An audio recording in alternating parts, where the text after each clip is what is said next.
Amalia Ríos, ex dirigente de Una de Calles, sobre el tema de cómo se atraviesa el tema de la residencia, los 3 años de residencia obligatoria para tener una especialidad, sobre todo en la Facultad de Ciencias Médicas de la Universidad Nacional de Asunción, en el Hospital de Clínicas, pero en general.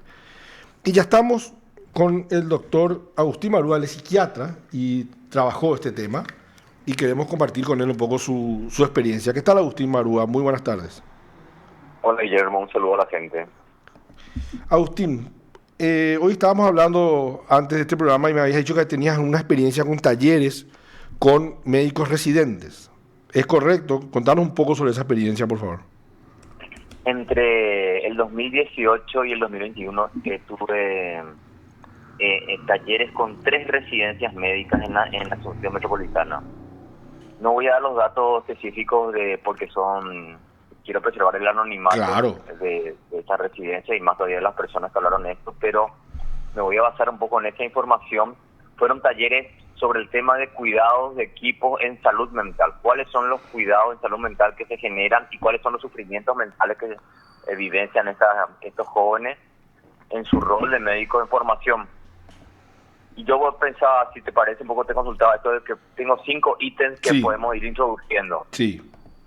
Entonces, un ítem agrupé un poco la información así mezclada de estos tres talleres, sobre las expresiones suicidas usadas cotidianamente, pero sin conciencia de ello. Expresiones como mátenme, me quiero matar, me costó la vida, se usan frecuentemente, ¿no? Es como una cuestión que está naturalizada, que no se visibiliza las ideas suicidas que se manejan cotidianamente. Cuando les preguntaba cuáles son las emociones que tienen prohibido sentir, decían cansancio, inseguridad, y una de las residencias dijeron ninguna. O sea, la dimensión emocional está fuertemente censurada. Entonces, la expresión de eso, ¿no? Un médico de formación dijo, lo único que tenía tiempo era ir a mi casa, ponerme en posición fetal y llorar. Inmediatamente dice, jodiendo las bolas, y después vuelve a decir, alguna vez lo hice. Que también me parece que expresa la dificultad para incluso ponerlo con legitimidad, con derecho, ¿no? Incluso en estos ambientes más protegidos, ¿no? Pero ¿eso qué significa? Como que está mal demostrar eso, como que serían débiles si demuestran eso. Claro, acá yo voy a usar una cuestión más de mi formación médica, pero entiendo que sigue todavía vigente. Yo soy de promoción 96 de Medicina 1, y en ese contexto había un insulto que era deshonrante en mi mundo médico de formación de pregrado, en este caso, estamos hablando de posgrado. En pregrado, el insulto era, qué sensible que sos. Sí. ¿Qué dice eso del modelo de educación médica que tenemos, cuando que la sensibilidad es no solamente un problema, sino hasta algo avergonzante? Claro. Entonces, o sea, como que no es un mundo, ¿no?, para flojos. Para flojos, para débiles, para inútiles, vos no servís para médicos. Esas son expresiones que constantemente se ven o flotan en el ambiente institucional. No hace falta que te lo diga porque ya se ha dicho tantas veces que está como, marca un poco el espacio, ¿no? La emocionalidad es un tema, ¿no? Y yo quiero en ese sentido argumentar un poco más. Si es que nosotros no tenemos claras nuestras emociones, no vamos a tener claro nuestro pensamiento. O sea, claro, la racionalidad está subordinada a la claridad emocional, y la claridad emocional necesita ser atendida como emoción. Qué importante. No es solamente solo una expresión formal de me siento triste, sino si es llanto, llanto, si es moco, si es cabeza entre las piernas, cabeza entre las piernas. O sea, las múltiples formas que cada quien en diferentes momentos expresamos eso. Y eso acá, un primer elemento altamente censurado. El otro ítem que quería colocar era sobre presiones y autoritarismo. Yo le preguntaba sobre qué presiones reciben cotidianamente, y expresiones literales de los talleres. Las 7 o las 7. Ahora. Para ayer. Dedito de WhatsApp, que quiere decir ahora. El R1 en la jerga quiere decir residente de primer año. Sí. Dice, el R1 no tenés tiempo para pensar lo que te gusta y lo que no te gusta. La carga de trabajo es inmensa. En un momento le digo, ¿cuándo están apurados su trabajo? Y fue la única vez que respondieron en conjunto y a coro. Todos dijeron todo el tiempo, ¿no? O sea, siempre es ahora, urgente, ¿verdad? No, claro, no como la mayoría de los trabajos, presión, que cada tanto hay una contingencia, una urgencia. Acá estamos todo el día con sobrecarga, con urgencia, con gente que está reclamando, y con jefes sobre todo, ¿no? Reclamando. Claro, Es importante lo que voy a decir. En múltiples sentidos, en múltiples ejes se dan los reclamos, porque es encontrarse en el verticalismo de la institución, en las urgencias, en la falta de recursos para resolver las cuestiones, en los propios problemas médicos más restringidos médicos de la clínica específica, en las condiciones de vida de la gente que llega a ese lugar, en la concentración de gente, en la sobrecarga de consultas, de urgencia, etcétera. Todo se suma. Y yo quiero citar acá a una autora que me gusta mucho, se llama Elena de la Aldea. Elena de la Aldea habla de las urgencias como en las instituciones como el elemento que impide el pensamiento. Cuando yo te digo que es urgente, te prohíbo pensar, porque hay que resolver ya. Entonces no te puedes preguntar sobre tu práctica. ¿Qué pasa si está prohibida la reflexión para la propia práctica? Esto es un poco de la gravedad de lo que estamos hablando, ¿no? También esta expresión me fue muy fuerte y muy elocuente, ¿no? Cuando le decía, ¿y qué pasa cuando ustedes le dicen a sus responsables jerárquicos, le plantean sus inquietudes o sus malestares? ¿Cuál es la respuesta? Literal, poetito.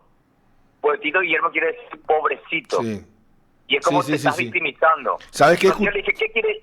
¿Sabes qué escuché una vez en un sumario administrativo y la docente lo admitía? Que le decía, me hacen esto. Y le decía, ay, víctima, le decía la docente claro. a la alumna. Y lo reconoció en un sumario administrativo, sin problema, ¿verdad? Ok. Y cuando le pregunto, ¿qué quiere decir poetito donde están diciendo eso? Literal, me chupa un huevo tu problema. Claro. Después sobre esto, y esto también es todo un ítem, ¿no? ¿Hasta qué punto esta es una escuela no solamente de obediencia, sino como suele ser las instituciones jerarquizantes? Es una escuela con bifronte, tiene como dos rostros. Una es aprender la sumisión y la otra es reproducir el maltrato. O sea, yo a través de un proceso por el cual acepto que me maltraten, después podré maltratar a otros.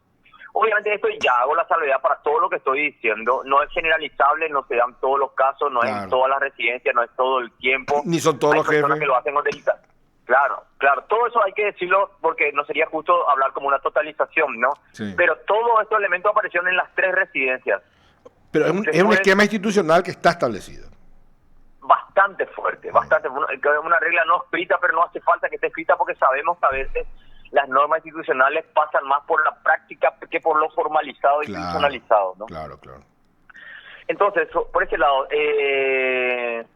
lo otro es el tipo de humor que se usa. Eso es muy importante porque uno puede banalizar la idea de las prácticas humorísticas en las instituciones, pero yo le preguntaba sobre si hay burlas, y yo cuando hablo de burla hablo de del humor cruel, o como define Rita Segato, la antropóloga, dice el humor con víctima.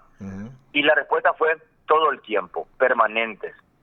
O sea, la violencia psicológica, la violencia simbólica, la violencia emocional que significa las prácticas de burla, no deben ser minimizadas, no, para nada. Son una de las principales fuentes de malestar en las instituciones. Sí.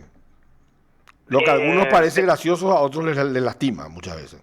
Claro, porque por eso hay muchas formas humorísticas, pero cuando el humor necesita que alguien sufra para que sea gracioso, tiene que encenderse la alarma. Sí. Y si eso en realidad es sistemático, estructural y masivo, hay que parar el laburo. Pasa que nosotros tomamos el humor como chiste nomás es. Claro. Chiste nomás es.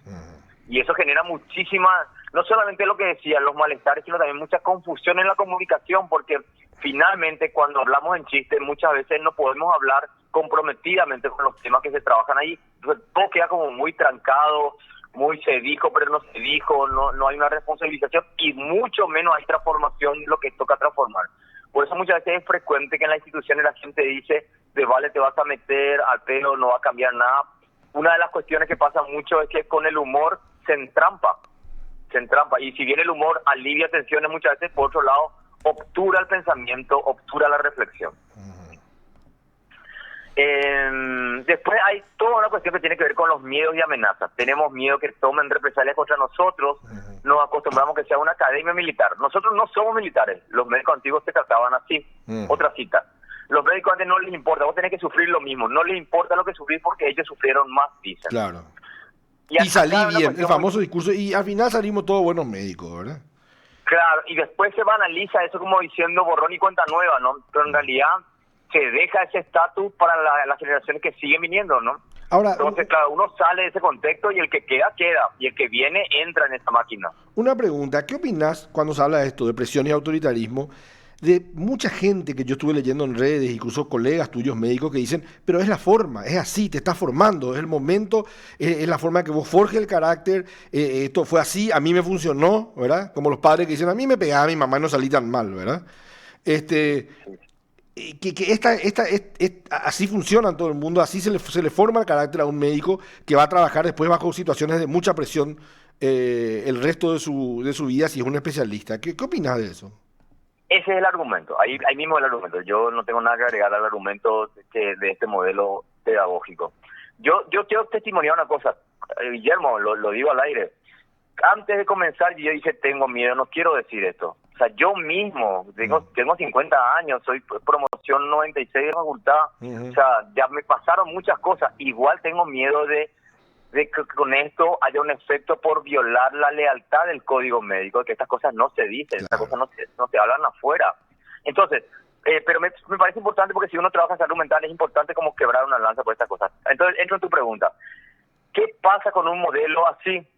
Con una metodología punitivista. Sirve, es tan útil como se vende. Ahí voy. Con una metodología punitivista, o sea, centrada en la lógica de castigo. Con un modelo de relacionamiento hiperjerárquico. Yo creo que algo se aprenderá, y a veces uno, porque le pasan experiencias duras, de alguna manera reacciona y logra defenderse contra esto, y en realidad después dice, no, yo no quiero reproducir esto y lo hago distinto. Ese tipo de cosas pueden pasar, pero ¿cuáles son los efectos que a mí me preocupan? Uno, los efectos sobre los cuerpos y las mentes de las y los residentes en este contexto. O sea, ¿cuál es el costo en salud mental que esto implica? El desgaste, el embrutecimiento. Hay una cosa que no la dije, pero que la quiero decir ahora en función de tu pregunta, que es, yo cuando le pregunté a una de las residentes qué cuidados generan para su salud mental, para eso está el alcohol. Sí. O sea, empujamos a la gente que se intoxique con alcohol. Yo he tenido acompañado a médicas con problemas con cocaína, la medicación analgésica, pero de esto es una línea, las somatizaciones, el sobrepeso, la hipertensión arterial, o sea, hay múltiples, al no poder conversarse, como todo contexto humano, al no poder conversarse, no poder expresarse emocionalmente, eso encuentra por dónde salir. Esto es sobre los cuerpos, pero hay otro nivel otra vez, ¿no? Que es, si generamos médicos y médicas insensibilizadas, ¿qué perdemos con eso? Personas que le va a costar conmoverse, le va a costar la escucha, le va a costar cuidar, le va a costar la participación. Y encima de todo esto, estas cuestiones que quedan afectadas, queda servido el territorio para que la práctica médica, embrutecida por esta forma insensibilizante, se subordina a las lógicas del lucro. O sea, entender una medicina centrada en el lucro, en la ganancia monetaria, termina de sellar potencialmente un ciclo donde se embrutece a la gente. O sea, ahora, la pregunta sería, por ejemplo, al revés. ¿Podemos generar una educación médica donde los médicos y las médicas de formación estén cuidadas, sean respetadas, sean escuchadas, que haya un diálogo en la institución y no solamente órdenes a cumplir? ¿O eso es demasiado absurdo? ¿Por qué nos parece demasiado absurdo? Y yo creo que también este modelo pedagógico médico tributa a una sociedad con fuertes rasgos autoritarios, donde esto es parte de una lógica que no es privativo, yo creo, de las residencias médicas solamente. Supongo que eso lo he visto en otro tipo de instituciones, en instituciones educativas, lo he visto en instituciones de salud que no son las escuelas de formación médica de posgrado. O sea, eso es sintomático, me parece, de otras cosas que también están extendidas en nuestra sociedad. Sí. Agustín, a ver si sirve la analogía. A mí no se me ocurre que nadie acepte subirse a un avión con un piloto que viene sin dormir y que acaba de ser maltratado por su jefe. Que se suba al avión y cuando está volando otra vez todos los pasajeros le reclamen problemas que tiene la empresa de la aerolínea, ¿verdad? Y que el estrés de ese piloto no le va a poner en riesgo al momento de aterrizar o despegar el avión. Sin embargo, con los médicos parece que tiene que ser así, sobre todo con los residentes, ¿verdad? O sea, tienen que estar largas guardias, jornadas laborales extensas y prolongadas, maltratados, estresados, A veces va la gente y se descarga con el médico por las falencias que hay en el hospital, que no hay insumos, que no hay medicamentos, que no hay nada, ¿verdad? Eso termina afectando la calidad del servicio de salud al paciente. Pregunto, ¿alguien tiene alguna duda de lo que afirma Guillermo? Pregunto a alguien quien pudiera estar cuidando. Sin duda, sí, yo no tengo duda de que eso es categórico. O sea, los médicos también somos personas, ergo, eso nos afecta las cosas. Claro. Yo diría incluso, en tiempos de pandemia, este es uno de los ejes centrales a revisar del modelo sanitario nacional, Claro. la formación médica de posgrado. O sea, si es que no aprendimos que el cansancio que ahora está teniendo los profesionales de salud corriendo detrás de esto, pero ¿de dónde viene? De un modelo pedagógico sacrificializante. O sea, el sacrificio es la moneda de intercambio. Yo para hacer tengo que sacrificarme. ¿Y por qué no puedo aprender de un lugar más cuidadoso, más respetuoso, más afectivizado? Claro. ¿Cuál es la necesidad de que sea a través de sacrificio? Y yo creo que es una forma de embrutecimiento profesional. ¿Y por No qué? embrutece porque... pero te voy a contar una anécdota en esa Sí. misma línea del piloto de avión. Una vez yo era docente en la carrera de psiquiatría y medicina hace unos años, y en ese contexto, esto cuenta un colega. Dice, el otro día vino a mi consulta una residente de pediatría de la UNA y me dijo, me siento muy mal, yo creo que estoy deprimida. ¿Y por qué? Y cuenta. Yo siempre fui una alumna académicamente esforzada, siempre tuve buenas notas y ahora estoy en mi residencia y me pasa esto. Hago consulta, intervengo en urgencias, contacto con personas internadas y yo hago diagnóstico, indico terapéuticas y nadie tiene plata para comprar. Claro. Entonces, Claro. me siento impotente y mi reflexión son dos. Una es, nosotros generamos una educación médica no sé para qué país, no para este. No preparamos al estudiantado de posgraduado para prepararse para la complejidad de este país, y por otro lado generamos una medicina que fácilmente va a ser elitista porque no se va a conmover con la desigualdad y va a entender que la desigualdad no es un problema sanitario, cuando en realidad Claro. todas esas mediaciones, los derechos, vivienda, educación, alimentación, etcétera, etcétera, etcétera, hacen parte de la salud. La salud no es solamente la vida hospitalaria o los Claro. antibióticos. Es todo el esa entorno complejidad social. metida. Claro, y en esa complejidad nosotros, este modelo insensibilizante, inocula en los cuerpos de los médicos jóvenes, claro, terminamos teniendo una medicina que fácilmente se va a poner de espalda a esta problemática porque va a decir, no tiene que ver conmigo, ese no es mi problema. Y ese es el gran problema político, me parece, que a todos nos afecta. Generamos una medicina de espalda a su realidad. ¿Por qué la Facultad de Ciencias Médicas y muchos médicos tan prestigiosos continúan con un sistema como este, deshumanizante, desgastante, maltratador? Ya tienen suicidios entre su personal, pero siguen. Yo he visto cosas terribles, Agustín. ¿Por qué te parece que este sistema a ellos les sigue pareciendo conveniente? Y habría que ver, yo no sé, sería bueno, yo no estoy ahora en ninguna escuela de formación médica, pero habría que ver las excepciones y ver un poco estos otros relatos posibles, ¿no? Pero yo creo que hay algunas cuestiones muy fuertes. Una es, por lo menos en medicina y eso sigue estando, hay una jerga interna que es bicho, semidios, Dios. Bicho es la persona ingresante de primer año, Sí. semidios es de penúltimo año y Dios es la persona de último año. Sí. Eso a mí siempre pareció de un nivel de barbarie tremenda. ¿Por qué? Porque de alguna manera instaura la jerarquización de las relaciones entre profesionales de salud, estudiantes en este caso, habilita la omnipotencia y la superioridad pretendida, de que en una medida que asciende, lo que va es ascendiendo no sé qué es Dios, la divinidad, la inmortalidad, el todopoderosismo, ¿no? O sea, eso no lo digo en chiste. O sea, si nosotros entendemos que ser médico es una forma de superioridad humana, estamos fritos. Y eso se dice en muchas partes. Si estudias medicina, vos sos una persona más inteligente. Si estudias medicina, probablemente sos diferente al resto de las otras carreras, porque Sí. lo tuyo es superior. O sea, hay una cantidad de mensajes superioristas que hacen también que de alguna manera sea gratificante esto, ¿no? O sea, de alguna manera, con más problemas de autoestima, con menos problemas de autoestima, resulta bastante atractiva la idea de pretenderse superior. Lo otro es la dimensión del lucro. Si somos una sociedad con una fuerte mediación capitalista, donde la acumulación, el lucro, la explotación del otro, la acumulación de ganancias por encima del otro, es una cuestión súper validada, o sea, ¿Por qué yo no? Imagínate, está validado que yo estudie medicina para ganar plata. Está validado. De hecho, yo me acuerdo varias veces, hoy lo hablaba en un proceso terapéutico con un estudiante de medicina justamente, que decía, yo me acuerdo en un par de ingresos de medicina, este comentario: vos ya te salvaste. Claro, ¿Qué quiere sí. decir que te salvaste? Que ya vas a tener un ingreso económico garantizado. Vos ya no vas a vivir pasar hambre. confortablemente. Claro, vos ya estás salvado. Pero estamos hablando de esta sociedad con un nivel de desigualdad gigantesco, con instituciones o inexistentes, o Sí. inoperantes, o autoritarias, o clientelares. O sea, eso es real. O sea, ¿y quién no se va a esperar eso? Por otro lado, también hay una cuestión muy fuerte que es, al ser una institucionalidad fuertemente jerárquica, salir al paso de estas cuestiones es muy complicado. Es costoso. Es costosísimo. O sea, yo escuchaba lo que decía Amalia Río el otro día. Creo que cada quien de nosotros que hemos pasado por eso sabemos claramente qué implica decir no estoy de acuerdo en el modelo médico. Me consta que te tiran toda la estructura encima, ¿eh?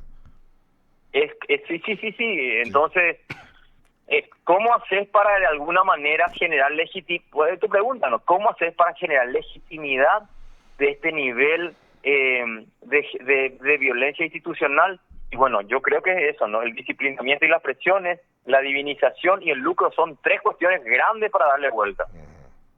¿Y cómo se sale de esto? De este sistema. Ay, no sé, yo lo vengo pensando hace mucho.